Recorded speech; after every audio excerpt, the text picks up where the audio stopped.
kuhani mkuu wa namna hii aliyeketi mkono wa kuume wa kiti cha enzi cha ukuu mbinguni. Mstari wa pili. Mhudumu wa patakatifu ni mhudumu wa patakatifu na wa ile hema ya kweli, ambayo Bwana aliiweka wala si mwanadamu, si mwanadamu. Mstari wa tatu. Maana kila kuhani mkuu huwekwa ili atoe vipawa na dhabihu. Kwa hiyo lazima huyu naye awe na kitu cha kutoa. Mstari wa 4. Kama angekuwa juu ya nchi, asingekuwa kuhani. Maana wapo watoao sadaka, kwa sababu kuna wale ambao wanatoa sadaka kama iagizavyo sheria. Mstari wa 5. Watumikiao mfano wa kivuli cha mambo ya mbinguni. Musa alivyoagizwa na Mungu alipokuwa tayari kuifanya ile hema. Maana anasema angalia ukavifanye vitu vyote kwa mfano ule ulioonyeshwa katika mlima. Mstari wa 6. Lakini sasa amepata huduma iliyo bora zaidi. Kwa kadri alivyo mjumbe wa agano lililo bora. Lililoamuriwa juu ya ahadi zilizo bora. Sema amen. Amen. Tunaongea juu ya Yesu Kristo ambaye Biblia inamuita kuhani mkuu. Sisi tunahudumu chini yake akiwa kuhani mkuu, na Biblia inatuambia kwamba huyu kuhani mkuu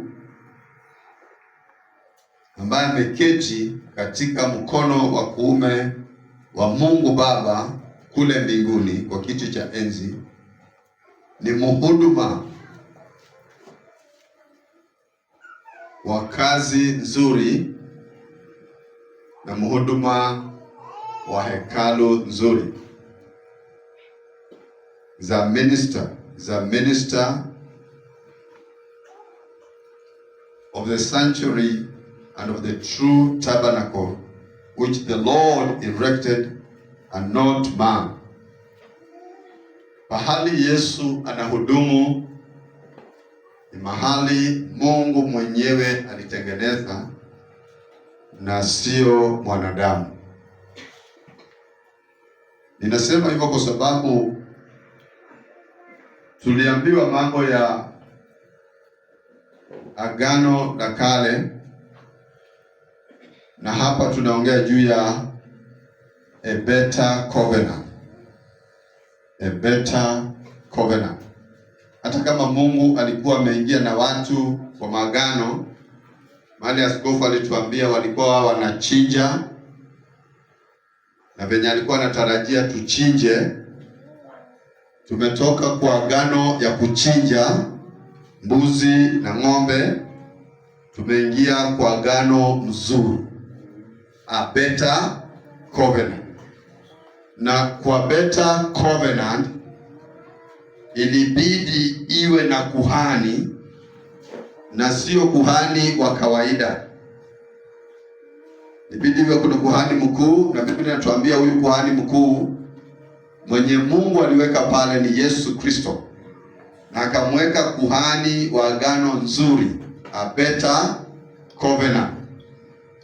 Na alipomweka kuhani wa better covenant, Biblia inasema kwamba lazima hata na yeye angekuwa na kitu ya kutoa sadaka, sababu kazi ya kuhani ni kutoa vipawa na sadaka. Na yeye pia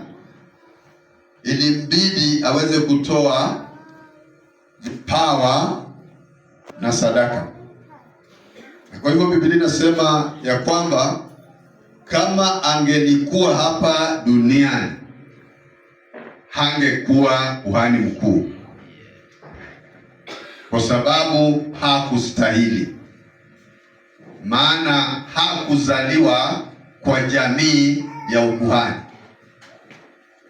Yesu alizaliwa kwa kabila ya Yuda, na kabila ya Yuda haikuwa imepewa kazi ya ukuhani. Kazi ya ukuhani ilikuwa imepewa kwa kabila la Lawi na kwa jamii ya Aaron peke yake, na hakuna mtu mwingine aliruhusiwa atoe dhabihu na vipawa kwa madhabahu kabla hajazaliwa kwa jamii ya Aaron. Na huko Yesu hakuzaliwa, na kwa hivyo hakufaa kuwa kuhani mkuu. Bwana asifiwe. Lakini kwa sababu anakuja on a better covenant, on a better covenant, ilibidi utaratibu ibadilishwe, kwa sababu hawezi kuingia kwa ukuhani wa Aaron, na ni lazima awe kuhani, lazima aingizwe kwa ukuhani mwingine ndiye aweze kuqualify. Na kwa hivyo Mungu akamuingiza kwa ukuhani wa Melkizedeki, ambaye alikuwa kuhani wa Yerusalemu, ambaye hakuwa na mama, hakuwa na baba, hakuwa na mwanzo, hakuwa na mwisho, ajulikane alitoka wapi na alienda wapi. Mungu akamuingiza kwa hiyo ukuhani, na hakukuwa Myahudi. Biblia inasema alikuwa kama mwana wa Mungu. Alipoingizwa kwa hiyo ukuhani, hiyo ndio imetusababisha sisi ambao ni watu wa mataifa kupata nafasi ya kuingia katika ukuhani, a better covenant. Na kwa hivyo Biblia inasema ilimpasa atoe hata na yeye vipawa na dhabihu, na alitoa dhabihu ya damu yake. Ilibidi afe, aingie kwa hema ya mbinguni na damu yake mwenyewe, ili atutolee dhabihu ya dhambi. Na Biblia inasema hapa duniani walikuwa wanatoa mwaka baada ya mwaka, na yeye alitoa mara moja na ikatosha. Praise the Lord. Amen.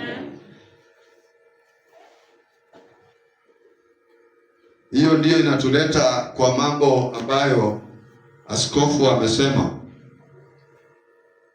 Nasema acha nisome hii alafu niwaambie hiyo. Who serve the copy, the shadow of heavenly things, as Moses was divinely instructed. Unajua Musa aliambiwa ajenge hema, lakini aliambiwa ajenge kulingana na vile ameonyeshwa. Na niseme hivi, we are on a better covenant. Wokovu ambao tumepata lazima iwekwe kulingana na pattern ya mbinguni. Unajua kuna watu wako na wokovu yao ya pattern ya hapa duniani, na ndio sababu Biblia inasema do not be conformed to this world, musifananishwe na dunia hii.